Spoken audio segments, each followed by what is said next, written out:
Assalamualaikum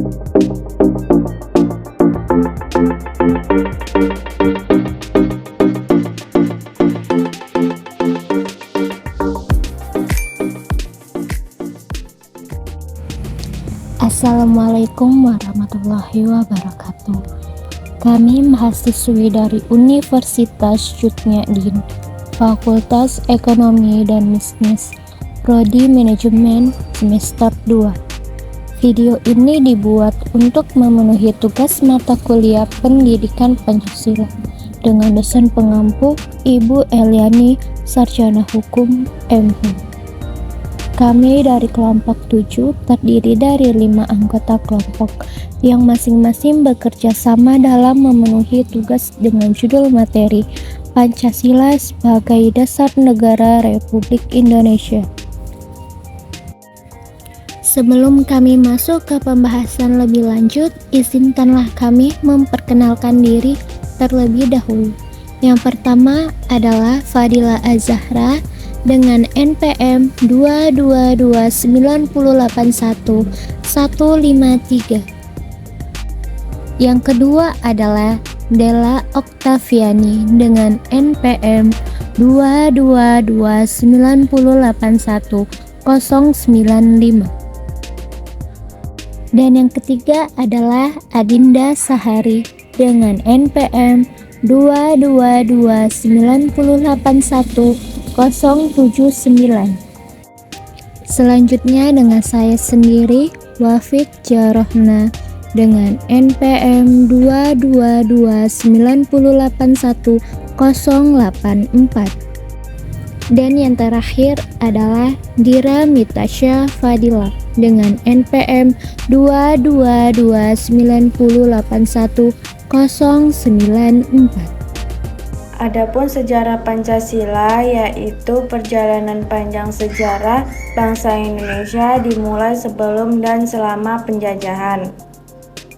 Kemudian dilanjutkan dengan merebut dan mempertahankan kemerdekaan sampai mengisi kemerdekaan itu sendiri. Hal ini menimbulkan kondisi dan tuntunan yang berbeda dan ditangkap oleh bangsa Indonesia. Menurut Aswiwarman Adam, mulai dari penggagasan ide tentang Pancasila hingga Pancasila itu terbentuk tinggi dalam 4 tahap yang melewati beberapa pemerintah di Indonesia, beliau menyebutnya sebagai 4 golongan Pancasila.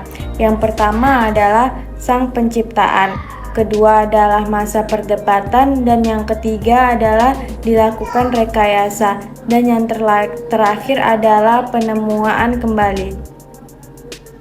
Baik, selanjutnya saya akan membacakan tentang pengertian Pancasila. Pancasila merupakan ideologi dasar bagi Indonesia yang berasal dari 2 kata, yaitu panca yang berarti 5 dan sila yang berarti dasar atau asas. Jadi, secara leksikal, Pancasila bermakna 5 aturan tingkah laku yang penting. Menurut Insinyur Soekarno, Pancasila adalah jiwa bangsa Indonesia yang turun-temurun, sekian lamanya terpendam bisu oleh kebudayaan Barat. Secara lebih lanjut, hal ini bisa dijelaskan bahwa isi kesimpulan Pancasila yaitu yang pertama, ketuhanan yang Maha Esa, yang kedua, kemanusiaan yang adil dan beradab, yang ketiga, persatuan Indonesia, yang keempat, kerakyatan yang dipimpin oleh hikmat kebijaksanaan dalam permusyawaratan perwakilan, yang kelima, keadilan sosial bagi seluruh rakyat Indonesia. B. Panitia 9 Rumusan dari Dasar Negara oleh pendiri negara. Rumusan merupakan fondasi dasar berdirinya sebuah negara. Rumusan dasar Indonesia Merdeka untuk menjawab pertanyaan Ketua BPUPKI ini, maka beberapa tokoh-tokoh pendiri negara mengusulkan rumusan untuk Indonesia Merdeka. Rumusan untuk negara yang diusulkan memiliki perbedaan satu rumusan dengan rumusan lainnya. Namun demikian, rumusan-rumusan tersebut memiliki persamaan dari segi materi dan semangat yang menjiwainya. Usulan mengenai rumusan untuk Indonesia Merdeka dalam sidang pertama BPUPKI secara berurutan dikemukakan oleh Mr. Muhammad Yamin, Mr. Suepomo, dan Insinyur Soekarno. Mr. Muhammad Yamin mengusulkan 5 asas rumusan bagi Indonesia merdeka yang akan didirikan, yaitu 1. Ada pri kebangsaan, 2. Pri kemanusiaan, 3. Pri ketuhanan, 4. Pri kerakyatan, dan yang kelima, kesejahteraan sosial. Mr. Suyopomo menyampaikan pidatonya tentang rumusan dasar dari negara. Menurut Mr. Suyopomo, rumusan dari dasar negara untuk Indonesia merdeka adalah sebagai berikut. 1. Persatuan, 2. Kekeluargaan, 3. Keseimbangan lahir dan batin, 4. Musyawarah, 5. Keadilan rakyat. Mr. Soekarno berpidato pada tanggal 1 bulan 6 1945. Dalam pidatonya, Insinyur Soekarno mengemukakan rumusan dari dasar untuk Indonesia merdeka. Dasar untuk negara, menurut Insinyur Soekarno, berbentuk filosofi Hinggrongslang atau Weltanschauung.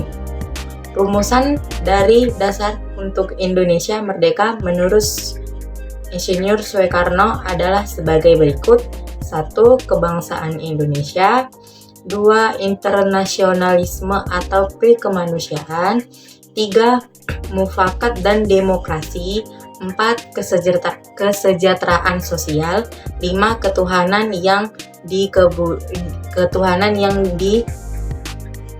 berkebudayaan. Panitia 9 ini adalah panitia yang beranggotakan 9 orang yang bertugas untuk merumuskan dasar negara Indonesia yang tercantum dalam Undang-Undang Dasar 1945. Adapun anggota panitia 9 adalah sebagai berikut. 1. Insinyur Soekarno, 2. Abdul Qahar Muzakir, 3. Mr. Muhammad Yamin, 4. DRS Muhammad Hatta, 5. Haji Ahmad Salim, 6. Mr. A.A. Maramis, 7. Mr. Ahmad Subarjo, 8. Abi Kusno Joko Sujoso, dan yang terakhir adalah K.H. Wahid Hasyim. Pancasila sebagai dasar negara. Pancasila sebagai dasar negara seperti dimaksud sesuai dengan bunyi pembukaan Undang-Undang Dasar 1945 alinea keempat, yang secara jelas menyatakan kemudian daripada itu untuk membentuk suatu pemerintahan negara Indonesia yang melindungi segenap bangsa Indonesia dan seluruh tumpah darah Indonesia, dan untuk memajukan kesejahteraan umum, mencerdaskan kehidupan bangsa, dan ikut melaksanakan ketertiban dunia yang berdasarkan kemerdekaan kebangsaan Indonesia itu dalam suatu Undang-Undang Dasar Negara Republik Indonesia yang berbentuk dalam suatu susunan negara Republik Indonesia yang berkedaulatan rakyat. Pancasila sumber dari segala sumber hukum di Indonesia. Pancasila dalam kedudukannya ini sering disebut sebagai dasar filsafat atau dasar falsafah negara atau philosophisch Grundslag dari negara, ideologi negara atau Staatsheid. Dalam pengertian ini, Pancasila merupakan suatu dasar nilai serta norma untuk mengatur pemerintahan negara, atau dengan kata lain perkataan, Pancasila merupakan suatu dasar untuk mengatur penyelenggaraan negara. Fungsi Pancasila sebagai dasar negara yaitu Pancasila sebagai pedoman hidup, Pancasila sebagai jiwa bangsa, Pancasila sebagai kepribadian bangsa, Pancasila sebagai sumber hukum, dan Pancasila sebagai cita-cita bangsa.